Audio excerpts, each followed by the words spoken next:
Hey, what is up, everybody? This is your boy AJTRIP, and welcome to the game according to me. This is one of the famous simulcasts, I guess you could say, because not only is this going to be on YouTube, but this is going to be also on wherever you find this podcast, and there are many places you can find this podcast. If you're on YouTube, you can check the link down in the description box below to find those out. And obviously, if you're listening to wherever you're listening to this podcast, you know where you can find it. Just Google the game according, or search, I should say, not Google, search the game according to me. And this is the 100th edition of the game according to me. So I thought we would go ahead for this special 100th edition and check in on the sports, the actual sports, and what could we do to maybe make them better. In particular, we got Major League Baseball, we got the NBA, we got college football, we got the NFL. I was thinking about doing the WWE, however, I decided to keep it out this time. Even though I do talk some WWE every now and then on this podcast, I decided to keep this out. Um, But however, if you are listening to this on YouTube, I may probably put that video in one of the corner iCards so that you will be able to check it out after after you finish listening. You're not watching this, because if you are just watching this or have this up, all you're seeing is the Game According to Me logo. So yeah, but yeah, you can check it out, and if you are a wrestling fan, check that out. And I am not an NHL fan. I don't particularly care if it could go up and, you know, be done with. Wouldn't care too less about it. So actually, it'd be probably better if there was no hockey. So that would be great. The radio show I listen to wouldn't feel the need to talk about it. So yeah. All right, so yeah, that is what's going to happen in this episode. We are going to uh, talk about what is and what could make Major League Baseball and the National Basketball Association, the college football, and the NFL, what could be done to make those sports better. So let's start with Major League Baseball. All right, so let's start with Major League Baseball. It's funny about Major League Baseball right now. Like, their average age, like 56. 10 years ago, their average age was 46. So they're not they're not getting younger. They're getting older. And this has been talked about for like the last 6, 7 years of how do you get the average age down? How do you bring young people into baseball? And they're trying a lot of things to do that. And I don't think a lot of these are going to work. I really don't. I just think baseball is probably, if you don't catch on to baseball when you're young, you're not going to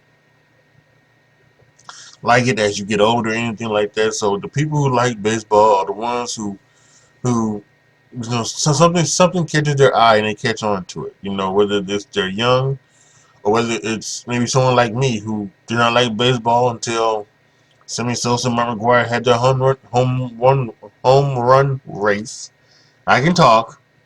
Home run race of 1998, and then I became a fan of baseball. So I think something like that may have to happen for fans, particularly young fans, to join this baseball world. But I'm not. What I'm going to say right now is not to try to get young fans. It is just to make the game of baseball better. So let's go ahead and let's start. And the first thing we're doing is that we are bringing back no DH in the National League. I hate this. I hate it. I hate it. I hate it. I find this to be stupid. And really, I am tempted to bring back no DH for both leagues because there should be no designated hitter. There should not be. It ruins the strategy of the baseball game. It does. But I'm gonna compromise. Let the AL keep the DH. I'm bringing National League. I'm bringing back no DH, and main reason why I'm doing that is because as a Cub fan, and the Cubs play in the National League, and they played in the National League majority of the time. When I watch the Cubs, I want to see National League baseball. So I don't watch the American League. So whatever. The only time I do that is during the playoffs. So yeah, we are taking away the DH from the NL and going back to having no DH and the pitcher hitting. That is what needs to happen. I am going to expand in the Major League Baseball two things. Now, this is something interesting because in the late '90s, early 2000s, they was even talking about contraction, right? Because they had gone to 30 teams at that point, um, and they was talking about contraction and whether or not it was um,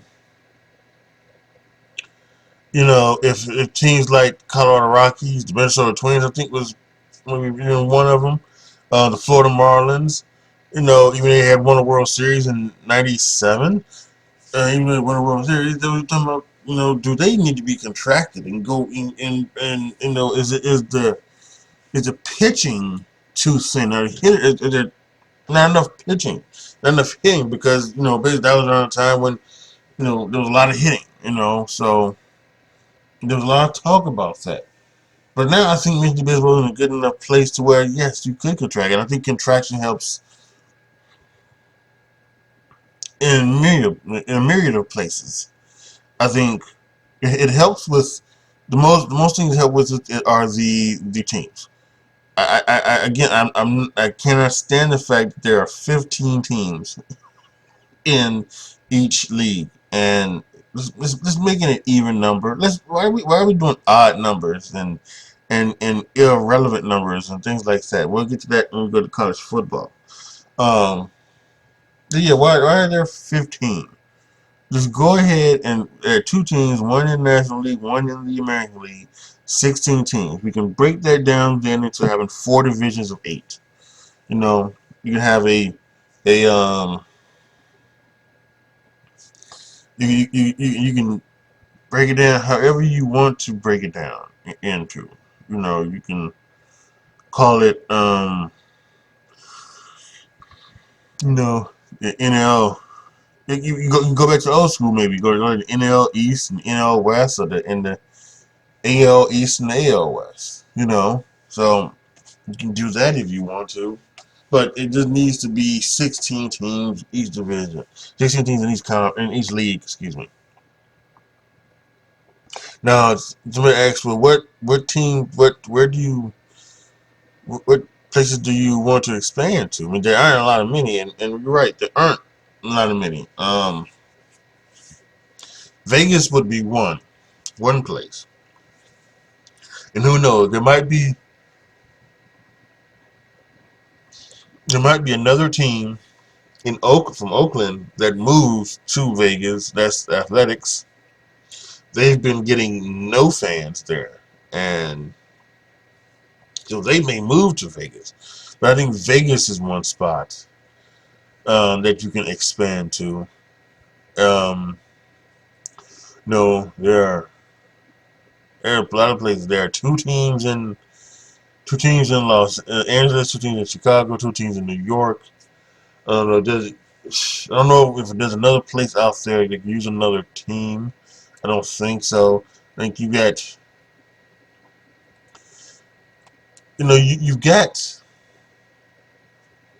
in Texas, right? You've got the Houston Astros and then the Texas Rangers. I mean, maybe you could say maybe Dallas, which could be the team. Although some people may say that the Texas Rangers are Dallas's team because they're in Arlington. They play in Arlington, and Arlington is kind of where the Cowboys play. So maybe you already have the Cowboys. You already have the Dallas. fans of the Texas Rangers. You can do that. Is there a place in New Orleans for a baseball team? Is there a place in um, another Florida team, Orlando? Could they hold another um, team? Jacksonville can't. I'm pretty sure that is the case. So I understand the questions about expanding, but I think it needs to happen. You have to expand to 2 teams. Let's make an even 32, 16 teams in each league. Let's get away from this uneven stuff. So once we do that, and we talked about the 4 divisions, um, then we got to do something with the schedule, right? So how are we gonna make the schedule, right? We're gonna keep the 62 games, and we're gonna keep. Are we gonna shorten it? Are we gonna add on to it? Well, we're certainly not gonna add on to it. The league is long enough as it is. We are going to take away some games. We're going to take away 7 games. We're going to make it a 155 game season. Now, how are we going to do that? Is that you're going to play each team 5 times. You're going to, so let's take the Cubs and Vincent, they're my favorite team. You're going to play all other the 31 teams 5 times. And depending on the year is what is going to depend on the things on who gets the 3-game series and who gets the 2-game series, right? So let's say something like in the odd number years, right? So in 2023, the Chicago Cubs would get the 3 home game series, and then we go on the road for the 2 games in their season. In the even number series in 2024, they would go on the road for the 3-game series, and they would have the 2-game home game series, right? And I'm sure there's a way that also you could do it. You could probably mix and match it. You know what I'm saying? Maybe you could, do it where, you can, you can maybe do it by league, National League, or American League, or the best way to do it would probably just to pick random teams. Yeah, pick a team at random, and then pick 15 random teams, and then or yes, no, pick 16 random teams, and then those 16 would have all of the 3 home games and something like that. So it's a way to do it, but that's the way we're gonna do it. Since we expanded 32, it's gonna be not right to have. Like, 'cause I was thinking 6, but when you do the math, 31 times 6, you get 186. That's way too many games. It's just way too many games. I guess, and if you do 4, then you would do that would be 124 games, and maybe that might be too little amount of games. So 155, I think, is the way you have to go. Even though I just talked about even, and you have 5 games and uneven, something like that. I think that there probably is going to be a way where you could probably do like the league, right? Like if you're the Cubs, you can have 6. Maybe you could have 6. Times. You can have 6 games, 1 home series, 1 road series against your 15 teams, right? And let's do some quick math here. 15 times 6, that's 90. So you would do 90. That would be 90 games in the National League. And then you would have 16, let's see, 16 times 4 for the American League. That's 64. Actually, you know what? That's better. Then let's look at it. Then we go, that's 154. So actually, that's the way we should go about it. And I workshop this right on the spot. So there you have it. You do a home series and a road series for the 15 teams in your league, and then for the other 16 in the other league, 2 on the home and 2 on the road, you get 4 that makes it 154 games. So you have a 154 game season. We just workshopped that on the fly. You guys heard that, right? So unbelievable. 154 games, 90 at 90 for your league, and 64 for the other league. So there you have it. That was a very, very good shop. And I think I had that workshopped before, but I think I forget how to do it. So I've been, like I said, I've been trying to have my stuff in gear for about what you need to do to make these leagues better. So I wrote down a lot of stuff, did a lot of math, so all this could work. But um, I think yesterday I got thrown off by the odd number, and I thought it needed to be another odd number, but that was the way to go. 154 games. The pitch clock. Now the pitch clock is coming. It is coming. So I'm keeping the pitch clock. Yeah, I think you have from when the umpire. Let's see, I'm gonna say from when the umpire or when the catcher throws the ball to the pitcher. The umpire should start the clock. And that's 15. It counts down. You're trying to get your pitch. You get the pitch that you want. Uh, check on your runners and throw it. Right? It's 15 seconds. That's good enough. And there's also 15 seconds for the batter. If if you need to do something, do it better. I know sometimes they like to call timeout. No, I don't think. I think that needs to. I think that needs to go away. The timeout.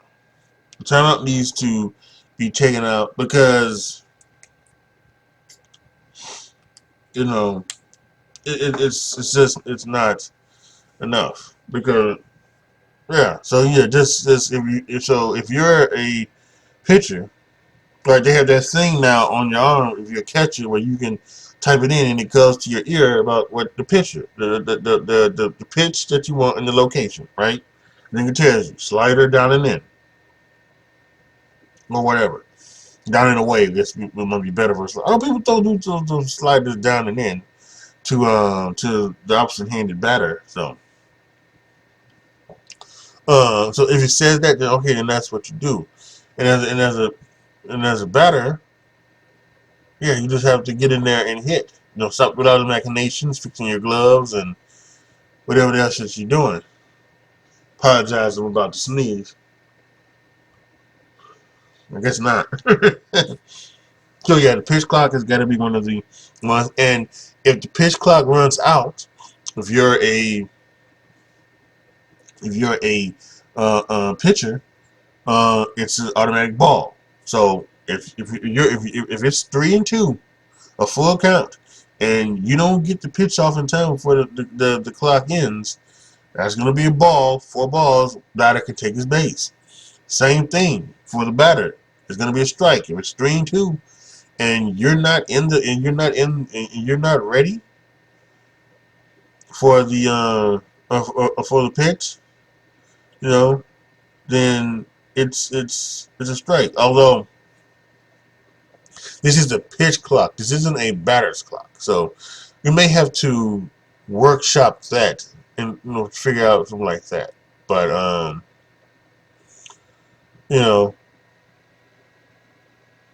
maybe yeah. Because like I said, I don't like the fact that they call a timeout. So maybe that might be the thing. If you're not ready and the pitcher throws it, maybe you just get a strike or something like that. But there should be a penalty for the batter as well as the the pitcher. So that's the big thing about that. I want to make sure there's an even penalty for the batter and for the pitcher when it comes to that pitch clock. We're also going to start later. Maybe a couple weeks later, maybe a couple weeks into April. One of the guys on the radio here in Chicago, Carmen DeFalco, give him some credit. So he talked about the first game of the season should be on Jackie Robinson Day, and I have no qualms about that. Jackie Robinson Day is April 15th, That's for tax day. Pay your taxes. So I have no problem with that. I think that is good because usually the games start. It's been starting like the first week in April, and over time, like last 15 so years, it also started sometime late March too. Yeah, that round the thing where we started like that last week of March, last few days of March as well. So yeah, so maybe you start April 15th. And what does that do? So and then you can still end it at the end of September. I think you should go no later than the end of September. Maybe the first couple of days of October, depending on how the schedule falls. So yeah, I think that's a good start. A later start, and then also to kind of pick it up, you get double headers in the summer. June, July, maybe even into August. Maybe the weekends, Saturdays, or the doubleheader Saturdays, and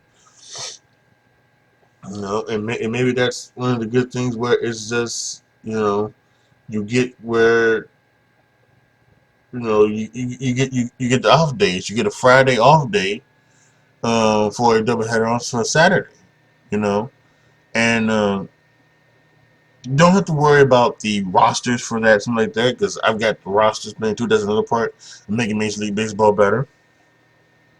But yeah, I think later start and double headers in the summer, I think that can help you out so that you can get those 154, not 155, 154 games in during a particular time of late September into the middle of May, starting at the middle of May. So you want to talk about like those double headers? They can, those double headers can be a bitch to pitching staffs. Well, that's why what we're going to do is that we're going to make the roster more. We're going to give you a 30-man roster.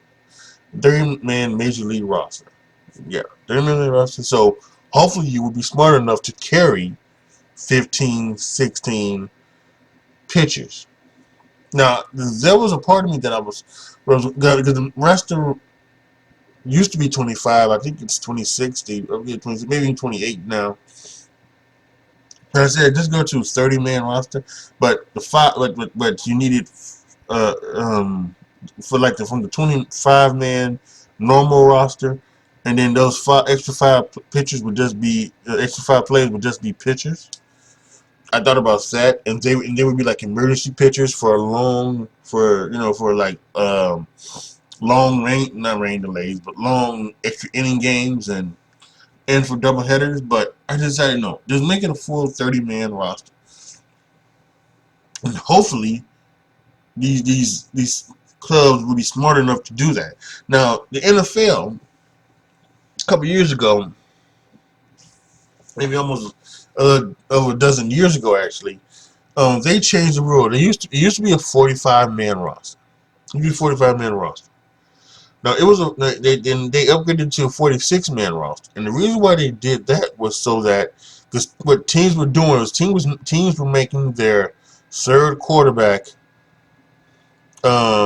inactive, putting them on inactive, but having them dress so that if both their quarterbacks went down, they still would have a third quarterback that could come in and play.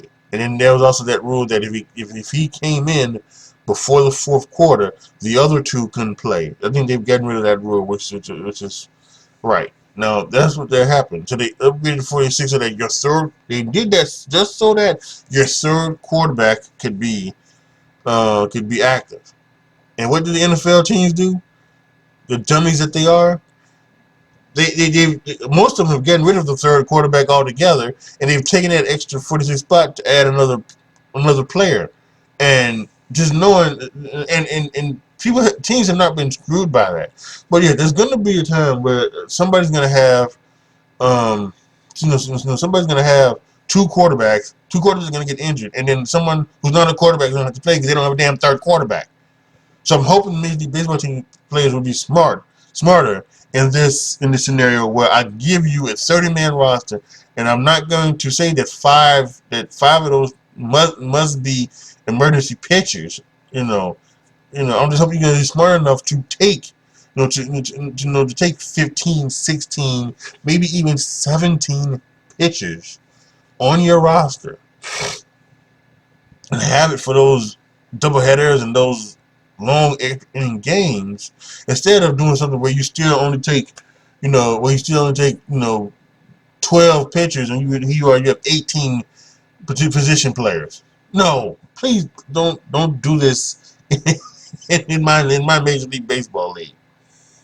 And to go with that 30-man roster, we're gonna add five more to the 40-man roster, make it a 45-man roster. So there's 45 men who are going to be on the roster that you don't have to make a decision about. You can just bring up and bring down freely as you come and go, as long as they have the options.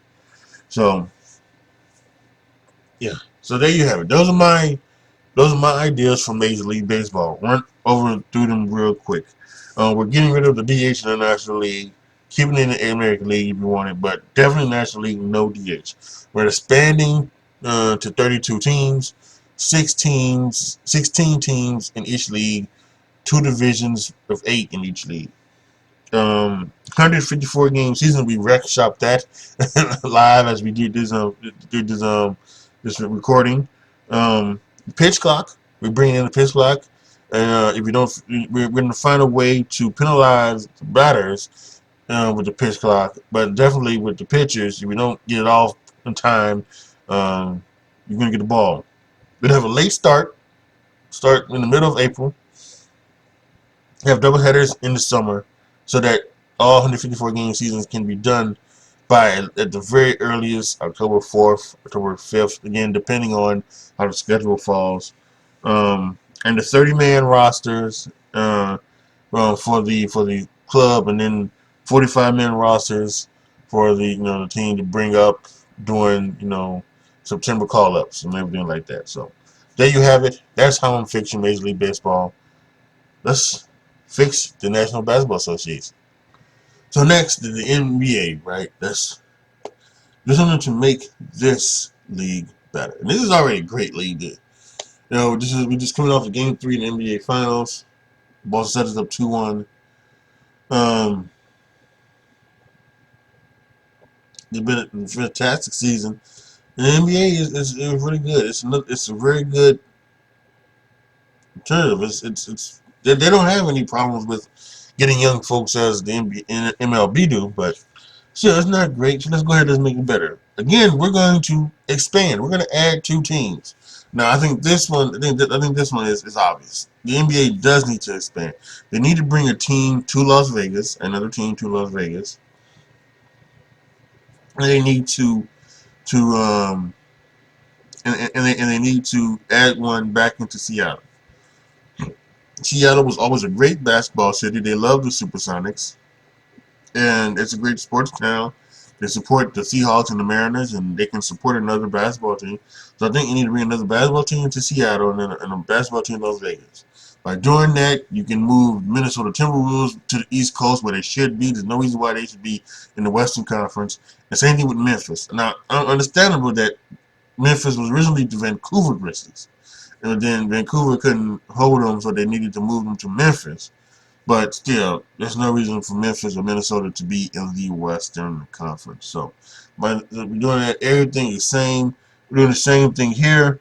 Once we do that, and once we get 16 teams, we're gonna make 2 divisions, 4 divisions of 8. Excuse me, 2 in each conference. Now, for the schedule here, now I'm going. I had this workshop before I started recording, so we may do it live. Let's do it live, and we may workshop it again as we talk about it. But the way I had it was, is this going to be a 62 game schedule or a 76 game schedule? Yeah, and here's how to break down. A 62 game schedule is easy. You would play 2 teams, right? You would play 2 teams. You play each team 2 times. Excuse me. You play each team 2 times, one at home, one on the road. Makes no difference. That would just be 62 games, right? For the 76 game schedule, I believe you would play the teams in your division 4 times.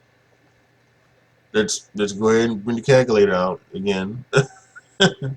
So that'd be 7. So if you're the Bulls, which is again my favorite team, you play each team 4 times. That's 28.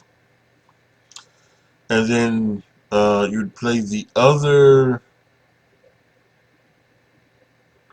24 teams. Let's see, other 24 teams twice. That's 48. So I did, I guess, 72. Oh yeah, well, see, no, 76. And there you go. That's how you do it. 24 other teams you play twice. To play the teams in your division 4 times. That leads up to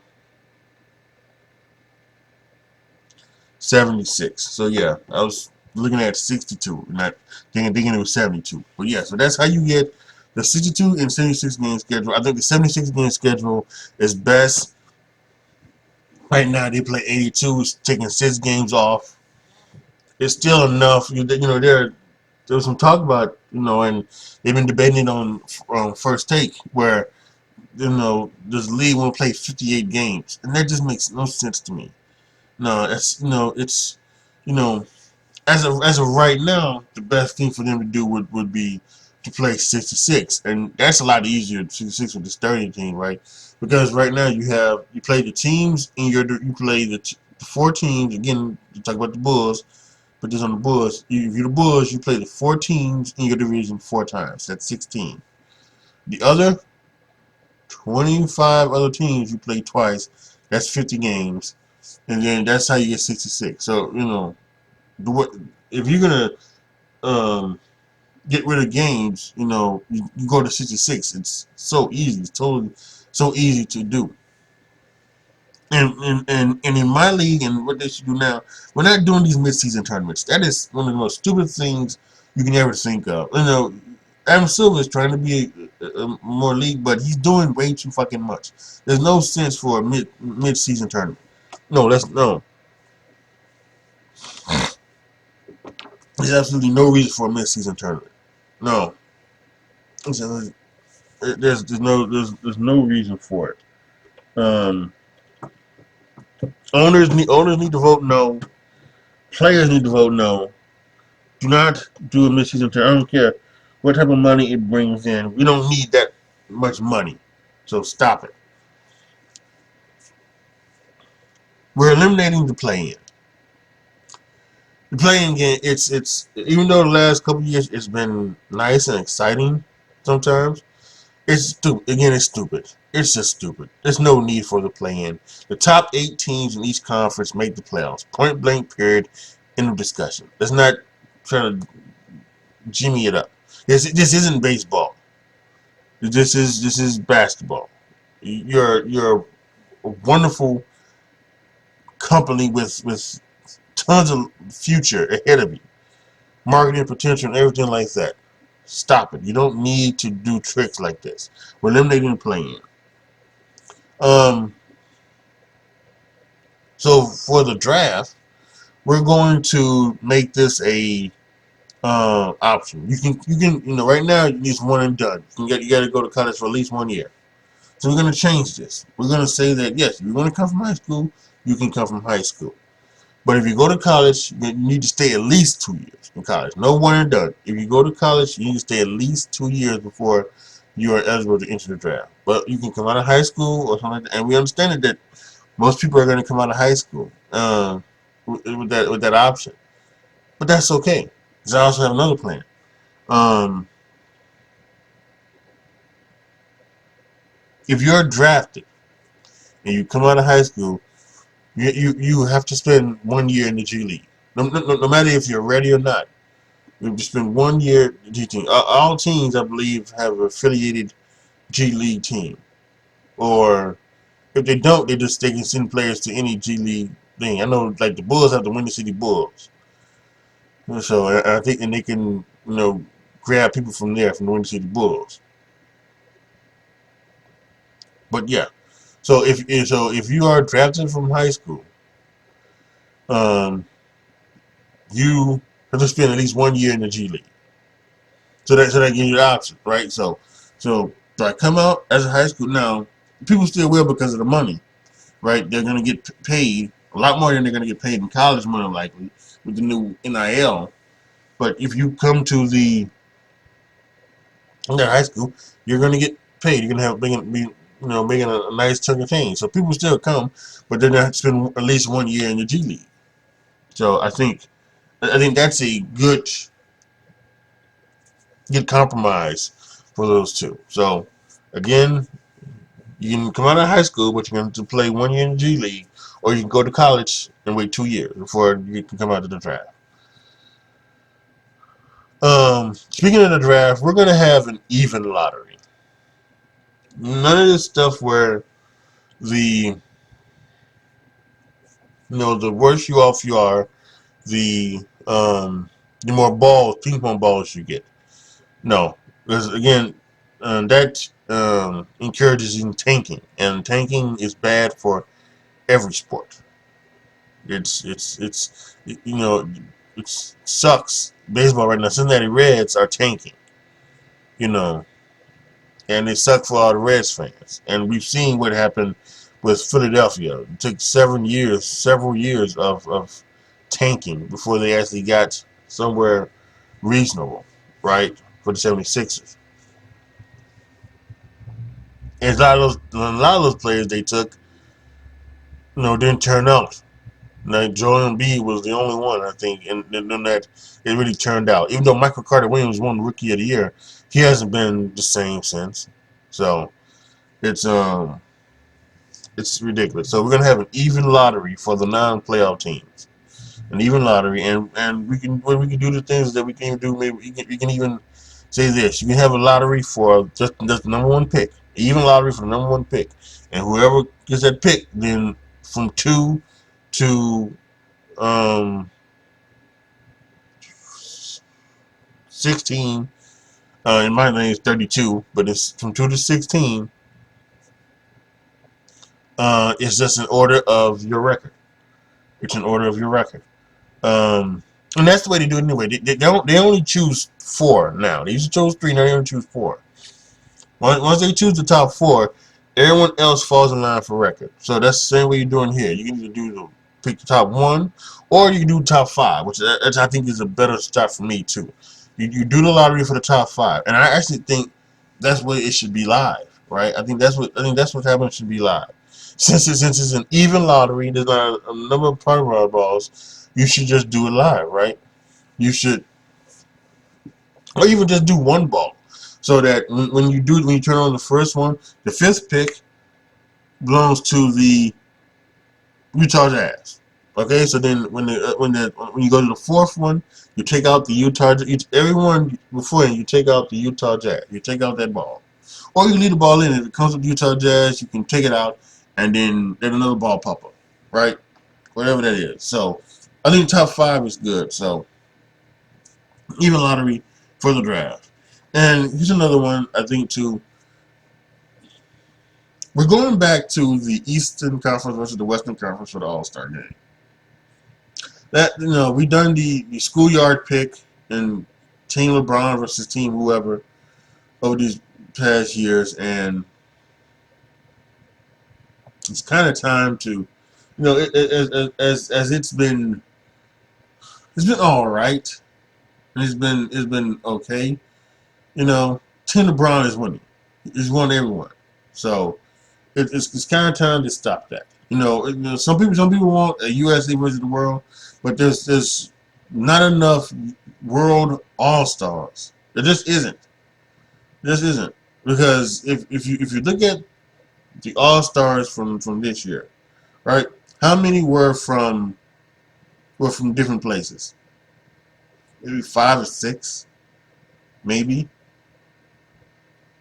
And so you're taking out people who should be, because already right now, all the people complain, well, this guy should have been all-star with this guy, and yada, yada, yada. And then that's going to happen, and that's one of the best things about sports, you debate these certain topics. But I mean, even if you do it USA versus the world, I mean, you're really going to find out that people are being snubbed when, just because they can't make it, because you have to take 12 people from the world, and people are going to be outsiders who don't deserve it.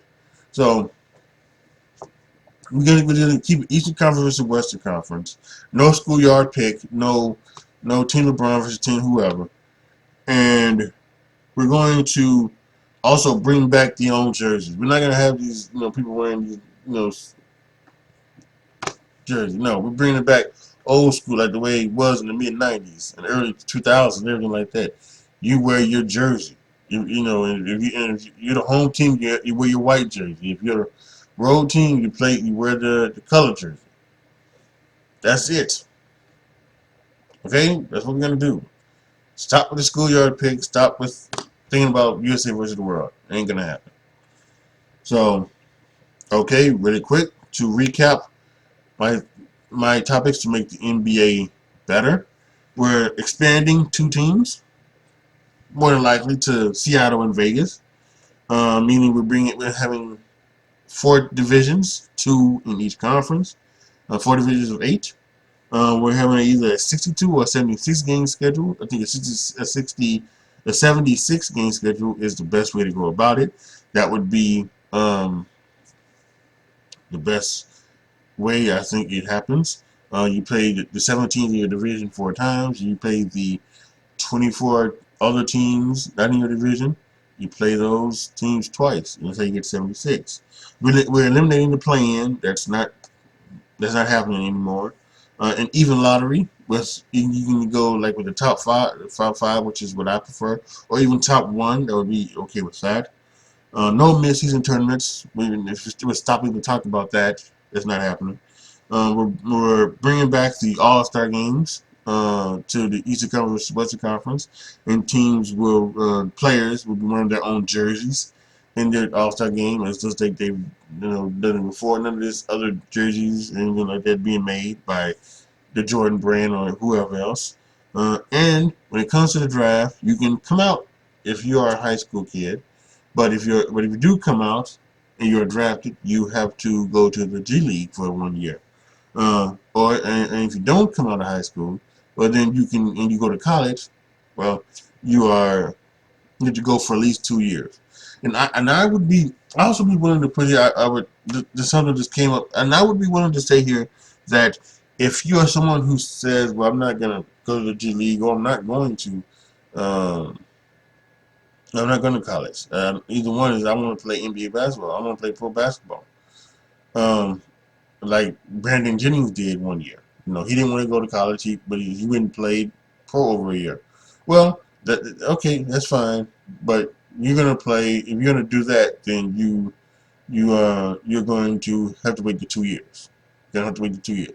You're not gonna play 1 year and then try to come into the league. No.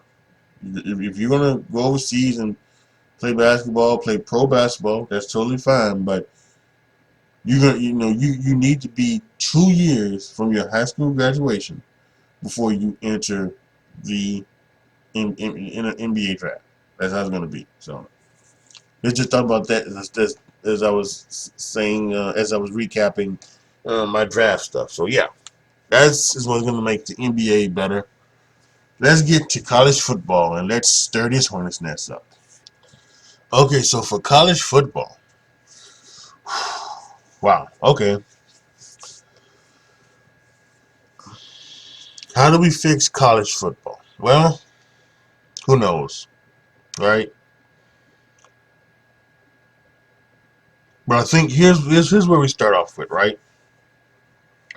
I think what we start off with is targeting.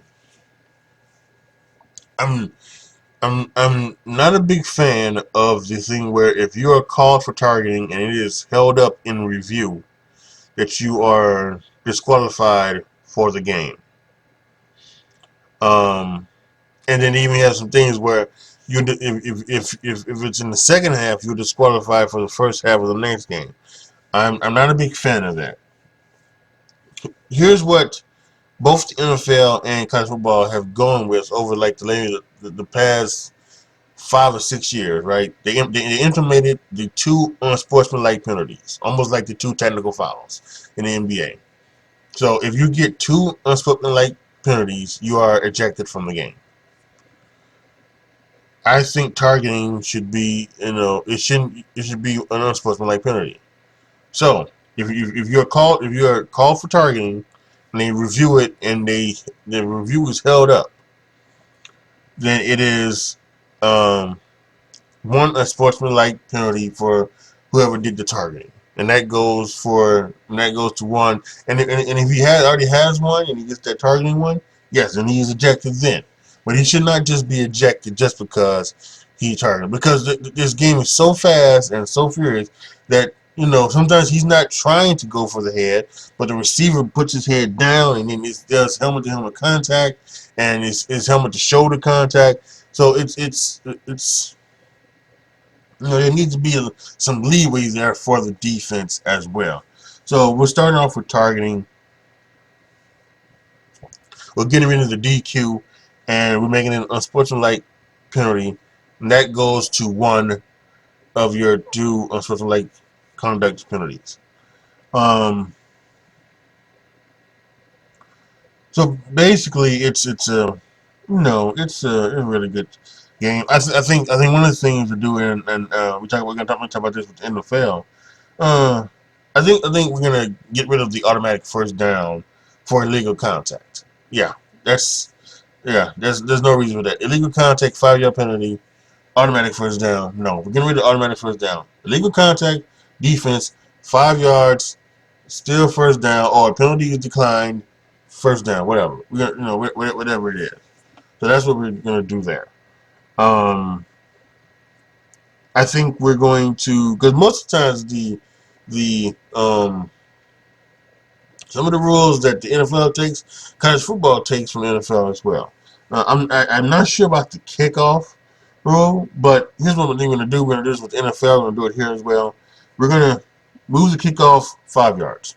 We're going to move the kickoff back 5 yards so instead of from the 35, it's now from the 30. Or we're going to do the XFL kickoff, where yes, we kick off from the 35, but we're going to have that little spot where um, another spot where it's like where we have the return team and the kickoff team are 10 yards from each other. So then there's 10 men on within those 10-yard lanes. And we're gonna have the kicker kicking off and the returner returning.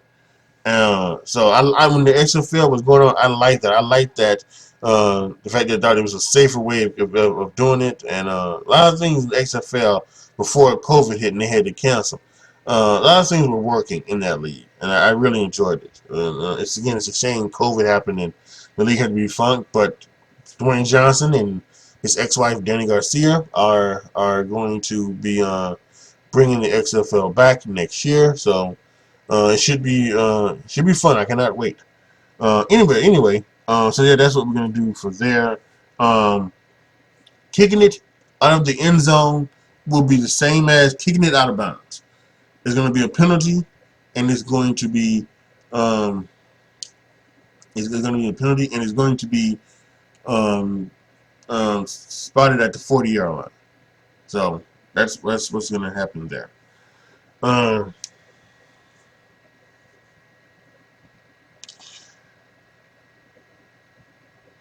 we're going to bring back the 5-yard penalty for incidental contact, incidental face mask.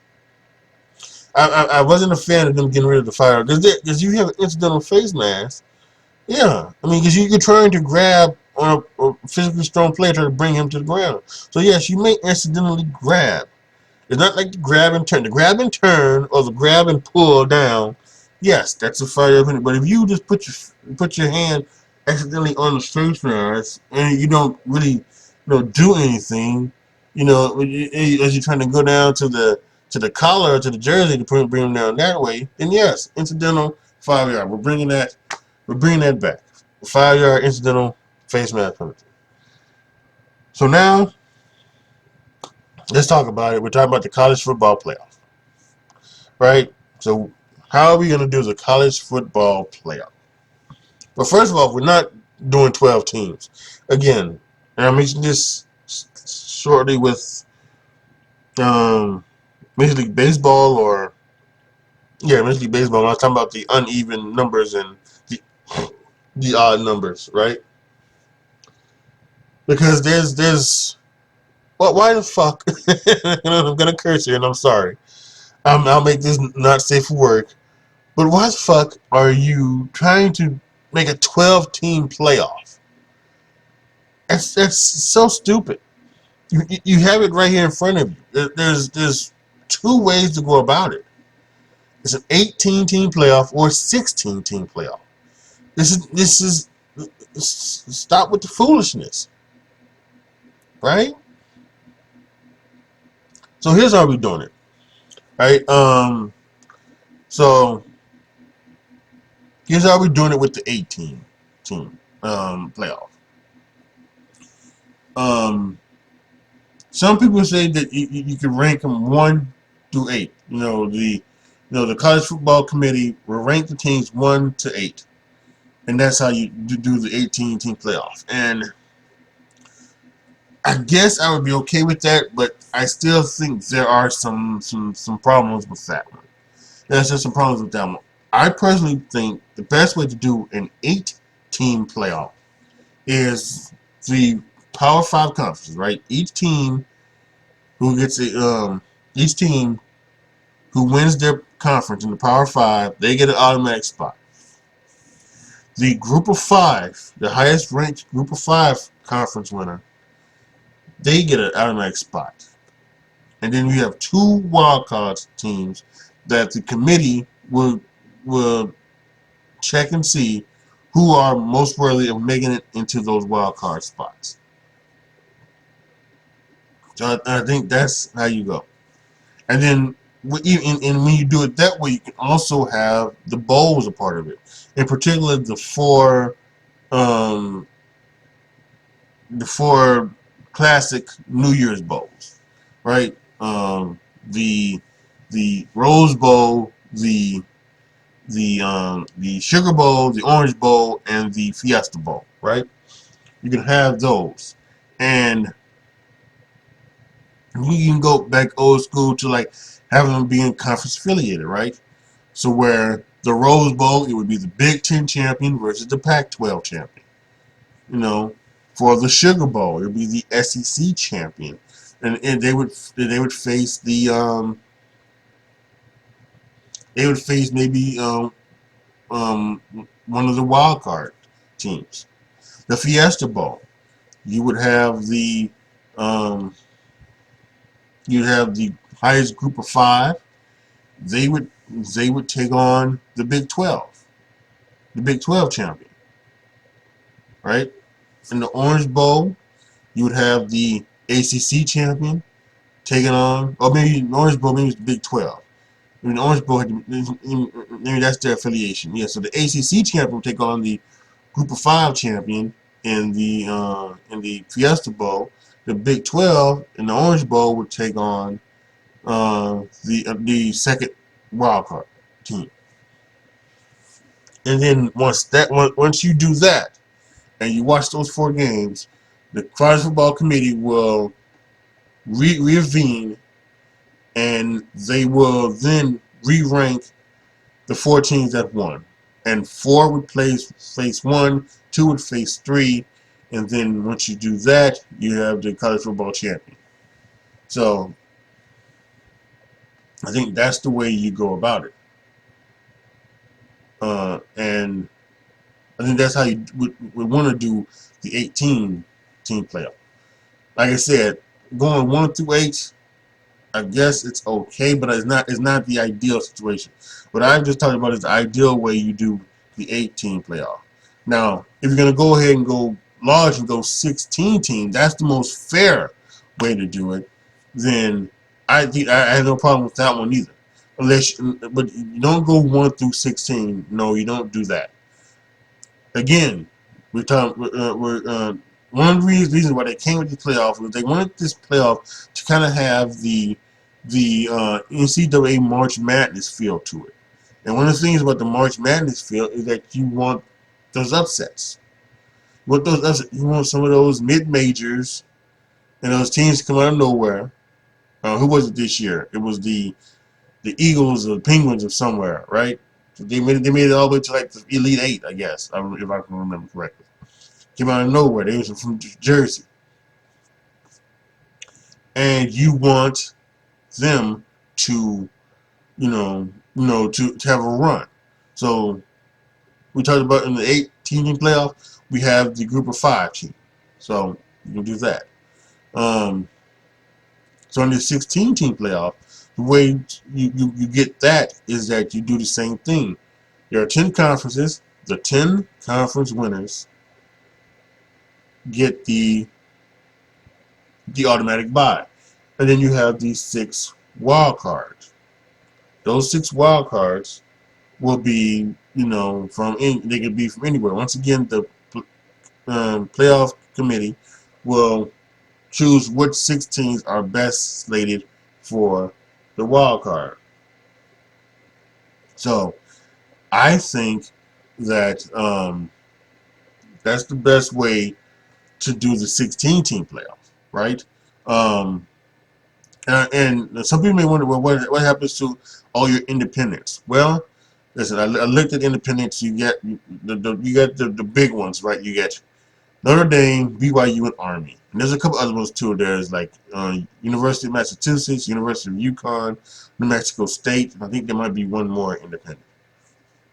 They don't get preferential treatment, you know, for any of these playoffs. They need to do what they need to do in the regular season to show that they are one of the in my 8-team format. They need to show that they are one of the best 8 teams so that they can make it into the playoff. Now, teams like Notre Dame and BYU are have more championship pedigree than the other ones, so they might get more of a benefit of the doubt of making it in there, being a thing. But I think you have to, again, you have to have the playoff committee look at each one of those things. And you need those independents to do what they need to do, and it's obviously it's going to be a lot easier for some of the lower independents to make it in maybe one of the 16-team playoffs than it would be in the 18. You're going to take if you're the playoff committee, you're going to take Notre Dame, you're going to take BYU, probably depending on who else is out there, in the pool of teams in the 18 team. Definitely Notre Dame, because you just are just going to do it, especially if they're undefeated or if they're 11-1 and that first loss is in one of the first 2 weeks. Yeah, you're going to do that. But yeah, the independents, they need to do what they need to do during the season to show that they are one of the best teams and they deserve a chance into the playoffs. And I think the playoff committee will be able to do that. So we've got some playoff things. We got some things happening. So let's figure out now, how do we determine the conference champions, right? Well, I think one of the things we're going to do is we're going to make it so that every conference has at least 12 teams. I don't want there to be 8 teams or 10 teams or anything like that. At least 12. And particularly for the Power 5. Now, you're going to have 12. The Big 12 has, they're going to bring in Cincinnati and 2 others I can't think of at this time, but they're going to make it when Texas and Oklahoma leaves, and they will have 12 teams. So that's fun. SEC going to have 16 teams. Big 10 has 14. Pac-12 has 12. The ACC has 14, I believe, as well. So no problem with that. Power 5 conferences, that's good. There are 2 non-Power 5 conferences that doesn't have 12. The American and the Sun Belt. And I think this is maybe a good place to where maybe you bring in a couple of those things. The American Conference should maybe think about getting, bringing into their conference someone like UMass or UConn, something like that. Same thing with the Sun Belt. The Sun Belt, or even for the Sun Belt, maybe it's because it's around that Sun Belt area. Maybe you bring in 2 teams from the FCS in that area.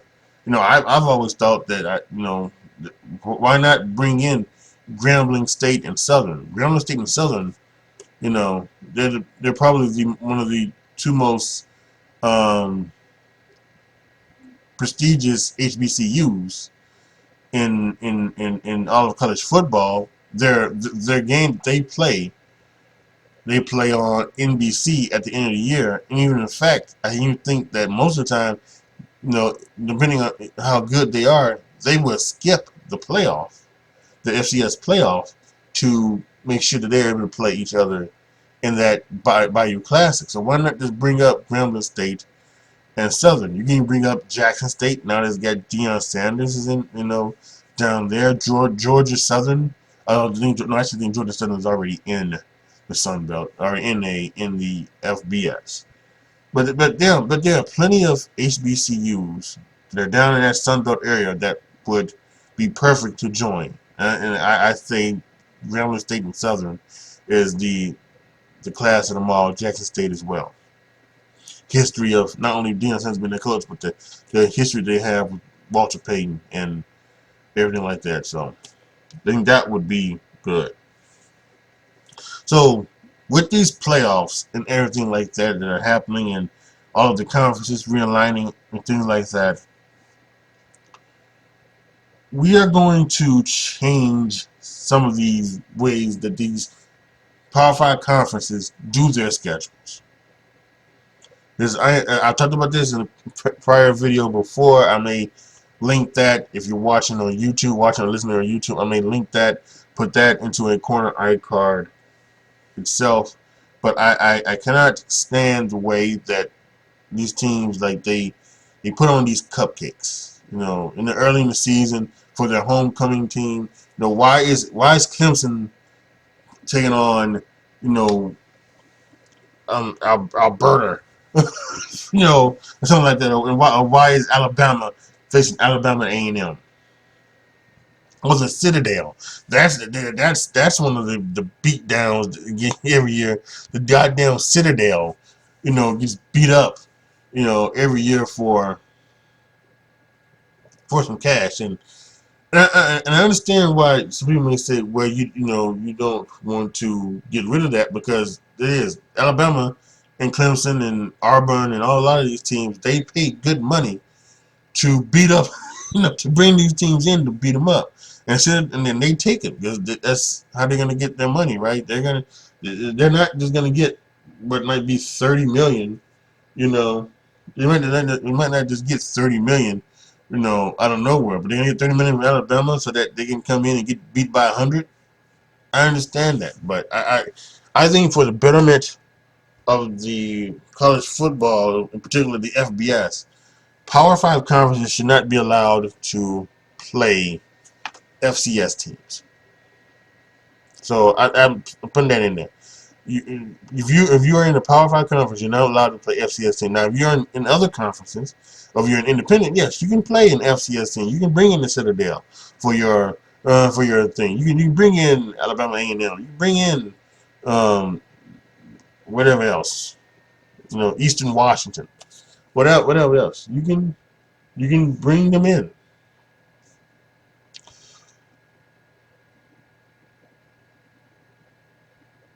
Now, if you're a Power 5 conference and you're not for your non-conference schedule, right? For your non-conference schedule, if you're gonna face a team that's not in a Power 5 conference, you have to face them on the road. So, again, if you're Alabama, because we can't play the Citadel in week 3 before our conference schedule. But you know what? We can. That's okay. We can still beat up on Akron. So let's make a schedule Akron. Well, okay, that's fine. But you're gonna go to Akron. Akron's not coming down to you. You will go to Akron. You should still be able to beat up on Akron at Akron, but they're not going to come down and be your sacrificial lamb there. So if you want to face Akron, then you go ahead and face Akron, but it's going to be at Akron. It's not going to be in Alabama, in Tuscaloosa. It ain't going to happen. The only way you're going to play a home game in a non-conference schedule is if you play another Power 5 team. And I would be willing to accept Notre Dame BYU, and Army as a quote unquote Power 5 type team. So if you want to play Notre Dame, Alabama, Clemson, wherever, you want to play them at home, that's totally fine. That's totally fine. Because they are that type of class team that shows that you can do that. So yeah, you can go ahead and you can do that. Same thing with BYU, and yes, I'm gonna go ahead and say Army because I have enough respect for Army. I think Army's won national championships. Now that was back in the '60s and '50s and things like that, but they've won national championships. They have that national championship pedigree. So you can go ahead and you can do that. So that's what's gonna happen, right? So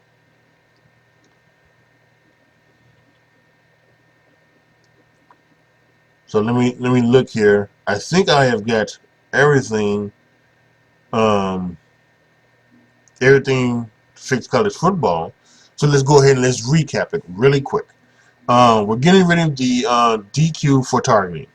We're gonna review it, and if it comes back that it did target it, then that's gonna count for one of your unsportsmanlike conduct penalties in the game. That's what's gonna happen.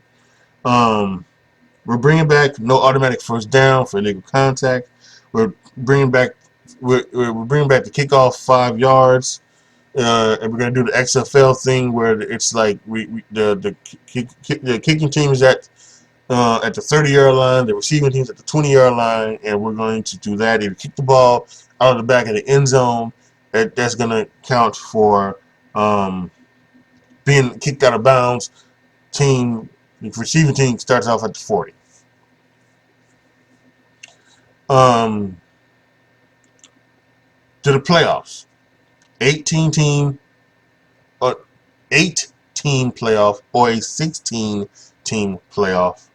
Um, I'm okay with it being 1 through 8. It was an 18. It was an 8-team playoff. I keep saying 18-team. It's an 8-team playoff. But I would prefer the 8-team playoff be the Power 5 conference winners, the highest group of 5 winner, and then 2 wildcard teams. Um, if we want to go truly fair, we're going to go 16-team with the 10 conference winners and the 6 wildcards.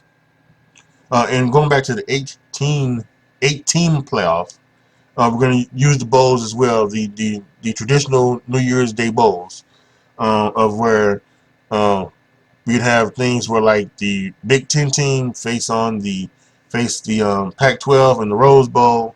The ACC team takes on the Group of 5 winner in the Fiesta Bowl. The SEC team takes on one of the wild cards in the Sugar Bowl, and the ACC takes on the or the no the Big 12 takes on the other wild card team in the Orange Bowl. We're going to do that. Power 5 conference teams will not be able to schedule FCS teams no more. If they would schedule non-Power 5 conference teams, that's totally fine. But you're going to go on the road to do that. To way you schedule a home team, it has to be a team in the Power 5 conference, or Notre Dame, BYU, or Army. So yeah, there you have it. That's how I'm fixing college football and the college football playoff. And now for the main event, it's the king, the National Football League. And finally, the National Football League. What can we do to make these things better? So, I talked about it in college football. Um, to everybody here, straight off the rip, no automatic first down for legal contact. That has to go. 5-yard penalty, still first down, or decline the penalty, or whatever, second down, whatever. If the 5 yards makes it a first down, then 5-yard penalty, first down. But no more automatic first down for illegal contact. The kickoff, same thing. We're gonna move it back 5 yards, and we're gonna do the XFL style thing where on the other side of the field, from the like the you know the we're gonna have the receiving team at the 20-yard line, the kicking team at the 30-yard line, and then once the ball is kicked into the receiver to the kickoff returner, then the teams can go ahead and start blocking each other. And we're also gonna say that if we kick the ball out of bounds,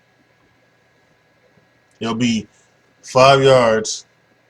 It will be akin to um, the kicking the ball out of bounds. If you kick the ball out of the back of the end zone, it's going to be akin to kicking the ball out of bounds. Team will start at the 40-yard line. So we're keeping those, right? And we're also bringing back the 5-yard incidental face mask, which bringing that back to it. Okay, so that's for some other ones. Now in the NFL, there is no targeting call. There is no targeting call. So I would be okay with that, bringing in the targeting call and also the targeting review. The same thing as I said in the college football. Just bring in targeting, then review it. If it is a targeting call, then it is sportsmanlike conduct that goes to your two that you can have before you are ejected. Should not be any ejections or anything like that. That's what it goes to. So we're gonna have that. Their NFL TV pacing needs to change because there are a lot of times when what happens is the team will go down, they'll score a touchdown, they'll kick the extra point, they'll go to commercial. Then the kickoff happens, and they come back ready for the kickoff. Ball is kicked off. If it's kicked out of bounds or if it's returned, whatever. Then afterwards they go back to another commercial. There's no need for that. There's no need for that. You just came from commercial. You don't need to go back to another commercial. And there's some other things as well. You can have a lot less commercials in this, especially on after scorings and things like that after turnovers. Like I don't get that. Someone will throw an interception and then it's time for a commercial. No, if they do an interception, you know, unless unless this is a 10-play 70-yard drive and the ball and the interception happens in the end zone or happens whatever it happens everywhere. Okay, then maybe I might think about, okay, maybe you can take a thing back here, but I think after that, not only for us fans we want to see more happening, but also for like the momentum has now changed. You get an interception. That's and what teams usually like to do is they like to come out and try to make a big play after that turnover, after that interception, after that fumble recovery. Let's keep the action on the play on the field and not on the commercial break. So there's that. And I think one of the big things here, we're gonna go back to 16. We're gonna go back to 16 games. I'm not a big fan of this 17 game. Again, the unevenness about it. There's no reason why we need the 17 games. Um, Bring it back to 16. Get rid of that 17 game. Don't go to 18 games. We're having 16 games. And what the final thing with the schedule, and I'm gonna shout this out here, Mike Tirico. He came up with this about 4 or 5 years ago. He was talking to a Chicago radio show, Waddle and Sylvie, and he talked about how it's you need two buys. You need your regular buy, and then you need your Thursday night football buy. If we're gonna play Thursday night football, then a team should have a buy before they play Thursday night football. And I totally agree. And this is how we're gonna go. We're not gonna start on week 2. We're gonna start on week 3. However, the team that plays on Thursday in week 3 will have week 2 off. So this take this for instance, and I've been using my team, so I'm gonna use my teams again. Let's say it's the Chicago Bears and the Detroit Lions on Thursday night football. All right, so we have week 1, all the games in week 1, and then week 2 there will be no Thursday night game. The Chicago and Detroit will have their Thursday night bye, Thursday week bye. So they won't play in week 2. And week 3 will start on Thursday night with the Chicago Bears and the Detroit Lions. And then whoever's going to play the week 4 Thursday night game will have that week off. So, and then later on down the season, both Chicago and Detroit will have their own, their regular bye to be had. So that's how the thing is. So we're still gonna have 18 weeks, except we're just gonna play 16 games, and we're gonna have two byes: your Thursday night bye, and then your regular weekly bye. So that is it. As for anything else, listen, the NFL is pretty much perfect. I don't know if there's anything else that pretty much needs to be changed from the NFL. Um, so before I end this, I'm quickly thinking, and and again, like I said, I took time to do all of these: Major League Baseball, NFL, college football, NFL. I wrote down a lot of things that I wanted to do for this special episode of 100. Um, that was the game according to me. And so that I wanted to be ready for this and had this ready. And like I said, we workshopped some stuff with the Major League Baseball, and how many games you play. We workshopped that off live on this podcast. But I think for anything else, and we kind of did the same thing with the draft. I came up with that in a second for the NBA, where if you don't want to go to G League, but you don't want to go to college either, you still have to wait two years off of your high school graduation before you can enter the NBA draft. So we did that off the dome as well. But I think pretty much, as I'm looking at it, I think that's it for the National Football League. So let's recap. No automatic first down for legal contact. We're bringing back the 5-yard incidental face mask. The kickoffs are going to be moved back 5 yards from the 35 to the 30. And we're going to do the XFL thing where we're going to have on the other side of the field, on the other half of the field, the receiving team line up at the 20, the kicking team is line up at the 30, and then once the ball is received by the kick returner, they can be able to go at it and block each other. If the kicker kicks the ball out of the end zone, it's going to be akin to kicking the ball out of bounds, out of the back of the end zone, I should say, and kicking it out of bounds, and the receiving team will start at the 40-yard line. Talk about the NFL pacing teams that needs to get better. Stop taking all these commercial breaks, things like that. We're going to go back to 16 games, 18 weeks, two buys, your Thursday night football buy, and then your regular team buy. We're going to have the targeting review, bring that from college in. You're going to call it, and then if it is targeting, it's going to be an unsportsmanlike penalty. Going to one of your two unsportsmanlike penalties before an ejection. No automatic ejection for targeting. So yes, that is it for the NFL football team, and there you have it for everything. Fixing, making Major League Baseball, the NBA, college football, and the National Football League better. So let's close out these outros here. If you're listening on the podcast, wherever you found your podcast, make sure that you subscribe and you get notifications of when I put out a new podcast. You can go out. If you're listening to this on Anchor FM, make sure you go to Anchor. Make sure you go to there and you support your boy if you feel like it with monetarily. Three things, 0.99 cents, $4.99, and $9.99. Or again, you can just support me by sharing the podcast and reviewing it and everything like that. That's also well. I also have Patreon, patreon.com/AJTRIP. Once I hit a certain amount of patrons, you will be able to determine what you would hear on my other podcast, The Word According to Me.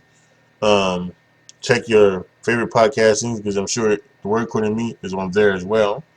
What you will see on my YouTube channel, youtube.com/AJTrip. And what you will see me, video games I play on Twitch, as I am back to now live streaming on Twitch. And there has to be games that I have. It can't just be in any games, I can't do that. I'm sorry. But the games that I have, you'll be able to choose what games I play on Twitch. If you are a gamer, you like to watch people play games. So yeah, you can do all of that. For those of you guys watching on YouTube, post your comments down below. Tell me what you guys think. Let me know what you guys think about my thoughts of how to make all of these sports better. Do you agree with some? Do you don't? Do you have your own ideas?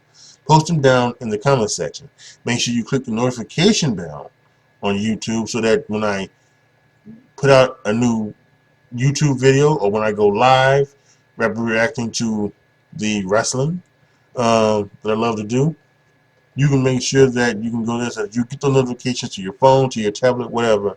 They come up and you can go and watch the YouTube video. You can join or something like that, or you can even do like this, because later on in the year when I start doing the football podcast um, in August, some of those, a couple of those are also going to be um, simulcast as well as we go through the predictions of the pro football, of college football, and we got some other things. And then towards the end of August as well, as we're gonna talk about maybe some of the power rankings in the NFL. My first ever power rankings to start the NFL. So yeah, we're gonna be doing that as well.